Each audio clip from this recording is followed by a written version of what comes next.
Hi, everyone. Welcome to the Kimberly Cloud Show. I am your host, Kimberly Cloud. Today is a very special day because it picks up my hiatus, and I wanted to sit up there and introduce a special guest for the show today. Can you go ahead and specially announce who you are and where you're calling from?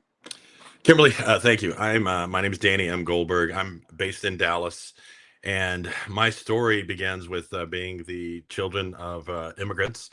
Growing up in Dallas, born and bred here, um, going to college, going to the big four accounting firms, then starting my own business, selling my business, and buying it back, and really being able to afford me the opportunity to not only run businesses. I have multiple businesses, but also Tell me write about books. that process of you starting your business and then quitting it and then restarting it. Yeah, How it did was. that that's juicy. Yeah, it was interesting because I left my corporate job in 2009. Didn't find any passion. I wouldn't see my kids much. My kids were 2 and 6 months old. I didn't see them Mhm, much, and I really wanted to focus on being with them. So I mhm, looked for other jobs, but I had no passion for it. I had no interest. So I called up a couple friends, and I had seen people do training, but Kimberly do it really badly. No engagement, reading from slides, very monotone. I'm like, I can do this. I mean, I've never been trained, but I can do it. And so I had a buddy of mine from Arthur Anderson that was one of my managers at the time. I talked to him, kept in touch with him for years. He gave me my first contract. He helped me sell my company, and it's grown since then. Now he sold it. We worked at a consulting firm for 3 years, and once they didn't really understand what to do with my business, they didn't know how to grow it. I did, and we've grown over 500% since I bought it back. So Well done. And tell me about your pros and cons of you getting a business and having to get it again. Tell me your pros and cons of both situations. So I've also looked into selling it again, but for me, it's the control factor. I didn't Mhm, have control anymore. I wanted to spend money on marketing, and they're like, "No, we're not going to spend that money." And I'm like, "Okay, well then we're never going to grow." And mhm, they just didn't fully understand it. They bought the company not for the training arm, but for the consulting arm, and they mhm, didn't know what to do with the training arm. So it was just me working for somebody else, doing the same thing, making them money, and not taking as much of it. And again, the whole reason, and Kimberly, I don't know if you can relate to this, but probably 20 years ago, I walked in after a doctor's appointment to a Chick-fil-A or Starbucks, whatever. And I thought mhm. to myself, I see all these people on a Wednesday morning at 10 a.m. hanging out on their computers, having coffee, just chilling. And I'm like, I want that life. I want to be able to do anything I want at all times. And this way, it's given me that freedom that I think everybody strives for. Okay. And I mean, the pros and cons, basically you're stating that there's like you wanted to sell, you want to sell it again, your business. And I get what you're saying, that has to be hard. And then you go into Starbucks or a coffee shop at 10 in the morning and people are on computers and you're like, I want to live that life. I get it. That's how I feel.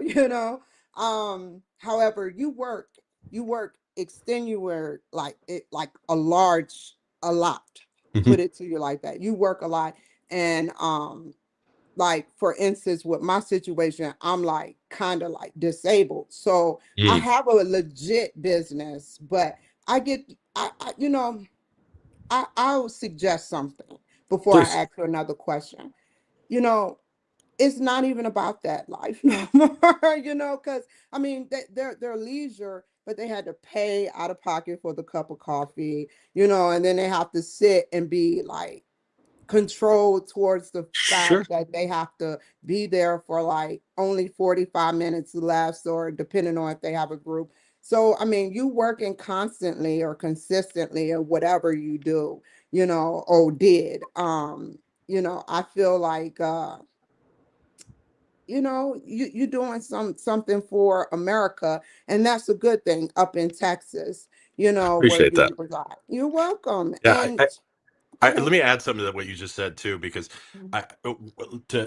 not counter that, but to add to it, I work when I want to work. Yeah, yes, I have a schedule that I have to do, and I work a lot, but I work when I want to work. If I want to Good. go on a day date, I just came back from Mexico yesterday. If I want to take vacation, I take vacation, and that kind of control of your future and control of your life doesn't exist for many people except entrepreneurs, in my opinion. I agree. Tell me about your book. This leads me into your juicy book. Go Yeah. ahead and talk about that. So this is, I think, the sixth book I've written, and this is I think my proudest one. All of them been great, but when I was younger, my mom, being an immigrant, she said, "Be nice to everybody, be sweet to everybody." My mom's like the nicest person in the world, and that's That's exactly how I true. was. She taught you well. Kimberly, I never got my name on the board as a kid. I was the nicest kid in the world, and what I started seeing is that, well, bullies are going to pick on me still. Are girls going to like me if I'm this nice? I saw people taking advantage of that niceness. So in junior high and high school, I don't want to say I grew out of it, but I grew away from it a little bit. In college, I kind of started discovering my real personality, but I was Mhm. still at my core a people pleaser. And so over the last 20 years, I've had many instances where I'm trying to be nice and people take advantage of me. And the more I talked about the thought of this book, the more people are like, "Oh my God, this is going to be great. People need this," because most people have that, like, people pleaser persona inside of them. And when you're a people pleaser, you lose sight of who you are and what you want, and you focus on what the other person wants. You don't make yourself happy at all. Quite frankly, you lose a lot of self-confidence because you don't know why you're there except to make people happy. And so that's the reason, really, kind of the impetus of the book is really to help people set boundaries, learn how to say no, and feel good about it. How does rejection go complement that book? Because everybody's afraid of it. Kimberly, it's a great point. I always say, and this is kind of the participation trophy mentality we have in today's society. I'm sorry, I'm having some camera issues. It's Um, okay. Take your uh, time. the participation trophy mentality, it's like everybody gets a trophy. That's not how life is. You learn more from losing in life than you ever will from winning. Well And said. so that's really one of the things I tend to focus on is, rejection is not bad. That means you tried. That means you learned something from it. I've been through many relationships over the past 5 years since I got divorced. Did I learn something from each? I did. That doesn't mean they were failures. My divorce was not a failure because I have my kids and I learned a lot about it. So rejection is, quite frankly, healthy. But I think in today's society, we all want the kid, not many of the kids say, but a lot of people want an echo chamber. They want to confirm what they believe versus hearing the truth. If you look at the AI tools, if you put in something, it's going to tell you what you want to hear versus what you should hear. That's been my experience. And so that's what society has become right now. And that bitter truth and bitter honesty is healthy for everybody. Everybody has to have that one friend or two friends that when you ask them, "Hey, should I do this?" Instead of saying, "Oh, that's not a bad idea," say, "No, you're an idiot. Don't do that. That's stupid." That's good to have in your life. Everybody needs that. Yeah, I feel like having someone that by your side that can tell you no, that's not a good thing. Yeah, I think so too. And my input on rejection is that I think it's, like you said, a healthy thing. We cannot we it's the silent killer. It basically, we go into a room full of people and the first thing we say in our the back of our minds is, who is going to reject me? How is this going to happen? And you say it in your unconscious mind, Hmm. but because you're afraid. and Yeah. and that that is something that, a lot of people they get over, because like you said in your book, you know don't sit up there and, how did you say it? You said something about how saying no should not be a bad thing, like you said previously, you know so I mean, how do you feel? Give me an example of when you had to say no and there was a positive the outcome from it. I know it's been many. I'll give you two from this year. Mhm. The woman I'm dating, I had to tell her no on something. I had to set a boundary. We had a huge fight, but I also think she started respecting me a little bit more. And she doesn't ask for that anymore. And so that's actually, we still argue a little bit. Again, she's a wonderful woman, but she respected the boundary. My son, for example, too, he's a freshman in college at the University of Houston. Great kid, very smart. Over the last few years, he spent a lot of money, and it was because I was very free with my financials because I got divorced. The kids are with me. I want to make them happy. I want to make them feel safe and secure. I let him spend some money. That didn't bother me. He got girlfriends, and he spent a lot of money on his girlfriends. He spent a lot of my money on girlfriends. And I told my kids not to work in high school. They got their whole lives to work. They don't have to work. Don't do it. Now, when we got to college, I started setting a lot of boundaries. I said, this is the amount of money you get this month. That's all you get, period. And so we've had to ease into it for a few months. But I think it's actually helped him a lot because he's becoming more fiscally responsible. He respects me more and is understanding a lot of the lessons I've been trying to teach him. He understands that this is for the greater good. It's not always going to be good, but he understands when he comes out of college, who knows how much money he's going to make. It might not be much. And he's got to learn how to spend money the right way. So that, I think, by setting those boundaries with both of those people, have become very positive outcomes from that.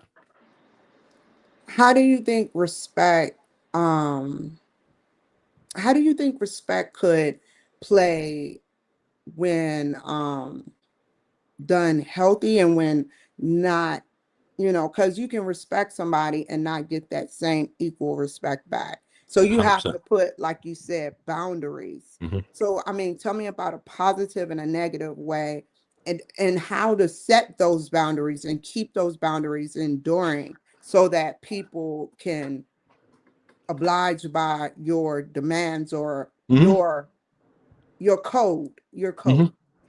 code. I think in general, in corporate America, in life in general, when you say you demand respect, my ex-father-in-law used to tell me, "I demand respect from you because I'm," and I was like, "I don't know you." I mean, he wasn't very pleasant to me. I did not respect him, but that was a sticking point. But he demanded it, and that's not a way to garner respect. Garnering respect is through your actions. Garnering respect is through setting expectations, to walking around with a little bit of an aura about you, setting boundaries and saying no. So I think by your actions in general, and again, being a little bit of an a-hole has nothing to do with being rude, being a jerk, etc. But people need to understand that you have an edge to you, and you will use it as necessary if you cross the boundaries. But if you tell people what your expectations are, I mean, again, I think that's a healthy dialogue to have. What other healthy tactics do you have, and that's not only verbally from you or and in your book? I would say the saying no, but also not having to explain it. I think a lot of times we feel compelled to explain ourselves and rationalize ourselves. And Mhm, sometimes a simple no is all that's necessary, because you mhm. sound like you're almost trying to rationalize it not only to the person, but more to yourself. And so I think that that's something we spend a little bit of time on in the book, being able to say no and being comfortable just saying no. Now, if they follow up saying, "Hey, why can't you do it?" I'd be happy to explain it. But my no should be enough for you. And have you gotten someone that's asked you that question? Because we probably all have. Mhm. And had you, even if you had to explain your no, was there times where people gave you more respect, like your child and your wife, other than that, because you said no? Oh, yes, all the time, to my clients, quite frankly. Um, Mhm, I had a client offer me about half of my rate yesterday, mhm. and I told her right away. I said, "The only way I'm going to do this, if you find 3 or 4 other jobs in that area that I can do at the same time I'm there, I'll consider it." But I told her I'd get her some of my other speakers. No, we want you. It's like, well, you can't get me at that price. So I think she will start respecting me. I think she already does, but she'll respect my decision making because, Kimberly, one of the things I got great advice starting my business was, do not be the low cost provider, because you can never move away from being the cheap option. And people don't see the quality you put in. So we are not the low cost provider. But if you look at our prices compared to 10 years ago, they've gone up 400%, 500%. I mean, they've gone up exponentially, and they should have too, because we do a quality product. And again, that shows confidence. I know we put together a quality product. We're well respected in our industry. People like us. People are willing to pay when you're good. And so by being able to push back on these clients that negotiate everything, I think that's healthy. It's also the people that always ask me, my good friends that know me, if I write a book, they insist on paying for it. But the people that ask for the free copy, they don't. Again, I think that's a little bit of lack of respect, quite frankly. Yeah, yeah, yeah, that's true. And 9 times out of 10, they isn't going to read it. I was talking, Yeah. well, aren't going to read it. And if it's free, sometimes it just falls by the wayside, but that Yes. doesn't mean it's not good. Mhm. you know Tell me, where do you see yourself going, like, for the future? Or do you tell me your map plan, your business plan, like if you're just going to possibly jump out of this one business, and tell me about the other six books, each of them. We'll go over that. We got 15 minutes, less than 15 minutes that you made. So let me talk about the books first, and then we'll talk about the Mhm, next 5 years. The first one mhm, was a very technical accounting book that I was professional commentator on. Not much to say there. It's very lightly published. It's through a subscription service. I wrote a mhm, kids book with my kids when they were in third and fifth grade on communication skills, and people loved it. It got great reviews because it was just, it was little things that kids aren't taught how to speak to adults a lot of times, and it's healthy. And that led me to a series of communication skills book for finance professionals, internal auditors, which is my industry, because we're mhm. not known to be the most personable people. And the two most important skills for an internal auditor are communication and critical thinking. Let's be honest, that's the two most important skills in life, quite frankly. If you can Yeah, communicate well, if I you was can thinking think well, you're going to do okay. So that's why we tended to focus on it, because there was never a book out that said, hey, here's how you communicate well as an auditor. There was emotional intelligence, there was reading, reading people in interviews, but there wasn't anything on general communication. And then the final book before this one was um, it's a, it's took me out of my realm a little bit. It's a 90s love story, quite frankly, from the mid 90s. So it's on Amazon too. It was, again, a passion project that I really enjoyed writing. So yeah, writing is something that I've always had a great passion for. And I didn't mention this earlier, McKinley, but one of the keys to life is people always, my ex-wife, my girlfriend asked me, hey, you need more hobbies, you need more friends. I told her, I said, why? I said, I love my life. And my biggest hobby is working out and building businesses. I love building businesses. I love the what's chase. your I mean, it's fun. favorite part?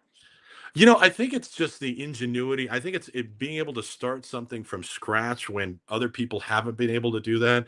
The newest, leading into the conversation on the 5 years, I've got two things that we're working on that I'm very excited about that will be launched by the end of the year. That I'm hoping I can shift a lot of my work to my other team members, training wise, and focus on these businesses. One of them is a dating app that is not pretentious. It's kind of like Love Is Blind, but a dating app. That's the goal. It's based on compatibility with no pictures at all, but we require pictures, but you're in control if you want to show them or not. So it's all about compatibility and getting to know someone before you focus on physicality. Because my girlfriend right away said, well, that's for ugly people. I said, no, it's not. It's for people that have been physically exploited their whole life and nobody gets to know them on a personal level. It's anybody that has either felt, too pretty or not attractive, but they are attractive deep down no matter what, a lot more attractive than on the physical side. So that's really the focus of that. We're currently in building mode. It should be out in the fall. And then the last one, and I don't know if you'll be able to relate to this product, Kimberly, but when I was, I'm follically challenged, obviously, and it gets hot here in Texas. So I used to carry around like a washcloth to wipe my forehead because there's nowhere for it to go. Well, me and my girlfriend last year were at a nice restaurant. She looked at me. She said, "Don't pull out that towel in a nice, $100 plate restaurant. You look ridiculous." And I'm like, actually, she's valid on that. I think that's a good idea. So I started going back to my silk pocket squares. Well, silk and satin do not absorb anything, so it was impossible to use. And then I had the epiphany last June that I'm going to combine the two into one. So it's a silk pocket square with a microfiber towel underneath it. It still fits in your pocket like a normal pocket square, but it's a functional pocket square versus just for aesthetics. Well done. Tell me the two biggest challenges with both products, and then your business plan. And I think we'll probably end it there. The two biggest challenges right now are really marketing. Coming up with a marketing plan, because marketing for my first business is going to be so different than these others. Most of it's going to be viral. It's going to be influencers. So we've got a plan. We're going to see if it works because I have great confidence. Both of these are great products. Mhm, Absolutely great products, and mhm, both of them are new to the market. And I think that's one of the keys to being successful. You've got to do something that distinguishes yourself from everybody else. So it's really the marketing part. Most of these are low investment. So, if they failed, which they're not, it wouldn't be the end of the world for me. But I'm not going into bankruptcy. I'm not going to owe a lot of people, the wrong people, money. But and I think that's where people, entrepreneurs, make that mistake is they go all in, get a bunch of loans and capital. So a lot of restaurants go bust right away. But if you start building small and incrementally blowing up, and then you get That's viral, true. then Mhm. you're going to be in great shape. So that's kind Mhm. of, our focus right now is coming up with the marketing plan with the crown cloth, the product I was mentioning. We've got our final prototypes coming this week, and then we're going to go into production. And so we're going to start selling. Hopefully, we're going to be ready for Father's Day, which I'm really excited about. But again, it's going to be marketing a new product to the market. That's there's nothing like it. So that there's a challenge of what niche are we focused on, because right away, I'm like, I talk about follically challenged men all the time because, again, we've got to wipe our foreheads. Then someone told me, they said, anybody sitting in front of a crowd, a preacher in the pulpit, they're walking around talking, they're going to need something. Someone suggested to me high-end valets, when it's hot, they're running around, they want to clean up. These are, there's so many different audiences that we can sell this to. It's just a matter of finding the right audience. Have you done like a patent on it or a Yes. copyright? That was that Cool. we patented it Awesome. within the first 2 weeks of the idea, quite frankly, because I knew some, I once we go live, I think there's going to be a lot of copycat products. But overall, we've got the patent. There's nothing like it that I've seen, and everybody tells me I should go on Shark Tank for this idea specifically because, like, Yes. there's something unique about it. So it's I'm really excited about getting this launched and seeing where we go. Where do you like your business plan? Tell me about what your business plan for like, let's say you have your app and the cloth that you condense down to a smaller cloth for people of convenience that sweat on their head.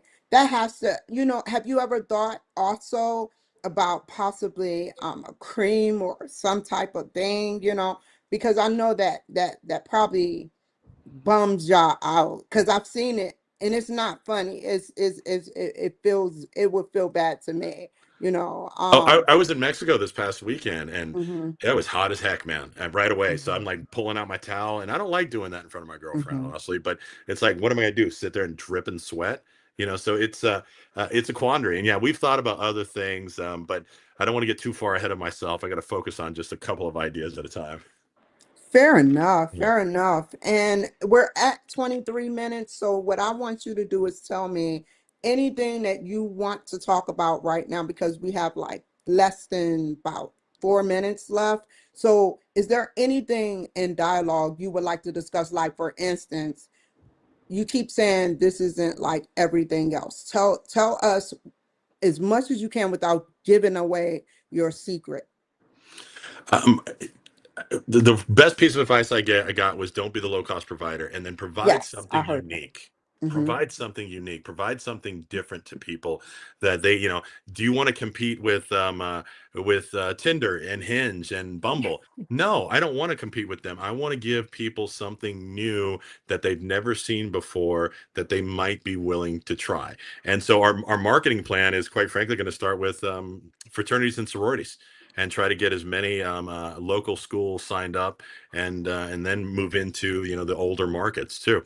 So it's been very interesting because that's not the way I market. With my other business, it's LinkedIn, it's mass marketing emails, it's all reputational. We get tons of referrals, and that's how we built the business. Here, it's going to be completely different. That it's going to be a unique challenge, to say the least, but we're up for it. Well done. And how can the people reach you and what would you like to say? Because this tape is gonna be in the Library of Congress. So what would you like to say in closing about why you do what you do, from the business to the books to the family life to the girlfriend? That's hard juggling all that. It is. And Kimberly, I'm glad you brought that up because, people right away, when you come up with new ideas, oh, you just want to make money. It's like, no, I want to make generational wealth for my kids. I want them to grow up the way their kids grow up better than they did.